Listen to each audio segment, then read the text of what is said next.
বাংলাদেশে সংস্কার ততটুকুই হবে যতটুকু আমলাতন্ত্র চায়, মন্তব্য করেছেন টিআইবির নির্বাহী পরিচালক ডক্টর ইফতেখারুজ্জামান। ধানমন্ডিতে অনুসন্ধানী সাংবাদিকতা পুরস্কার প্রদান অনুষ্ঠানে তিনি এসব কথা বলেন। আওয়ামী লীগ শাসনামলে গণমাধ্যম কর্তৃত্ববাদের নিয়ন্ত্রণে চলে গিয়েছিল বলেও অভিযোগ করেন ইফতেখারুজ্জামান। আদিত্য মামুনের রিপোর্ট।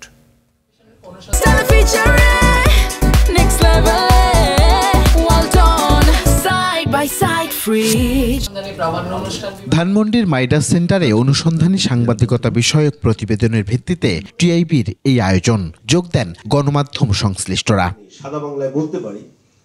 আলোচনায় উঠে আসে স্বাধীন গণমাধ্যম, বেতন কাঠামো, পেশাগত ঝুঁকি, বাজার ব্যবস্থা সহ সার্বিক বিষয়।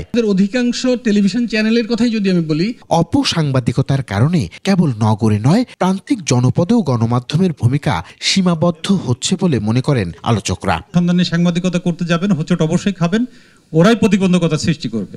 ওরা কিভাবে নাজেহাল করা যাচ্ছে যায় সেই পথটিতে চলে যাচ্ছে।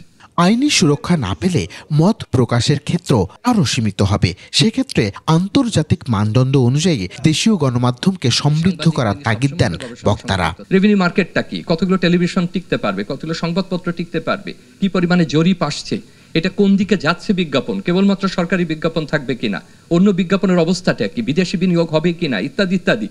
সুতরাং মিডিয়া ইকোনমিক্স নিয়ে আমাদের কাজ করতে হবে। স্বাধীন গণমাধ্যম সৃষ্টির পথে অনেকাংশে সাংবাদিকরাই প্রতিবন্ধকতা তৈরি করে। একই সাথে চলমান মবের কারণে গণমাধ্যমে নারীদের উপস্থিতি কমে যাচ্ছে বলেও উদ্বেগ প্রকাশ করেন তারা।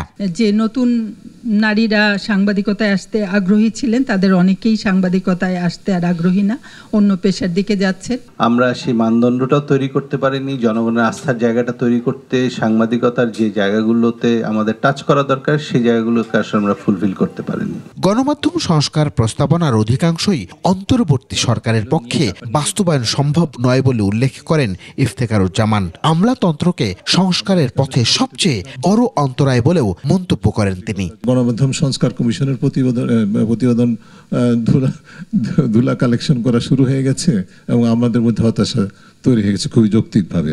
মূল বিষয়টা হচ্ছে যে আমরা যত সংস্কারের কথা বলি না কেন, বাংলাদেশের সংস্কার তখনই যতটুকুই হবে যতটুকু বাংলাদেশের আমলাতন্ত্র চায়। অনুষ্ঠানে 3টি ক্যাটাগরিতে গেল 1 বছরে সেরা অনুসন্ধানী সংবাদ ও সাংবাদিকদের দেওয়া হয় পুরস্কার। আদিত্য মামুন, 21 টেলিভিশন, ঢাকা।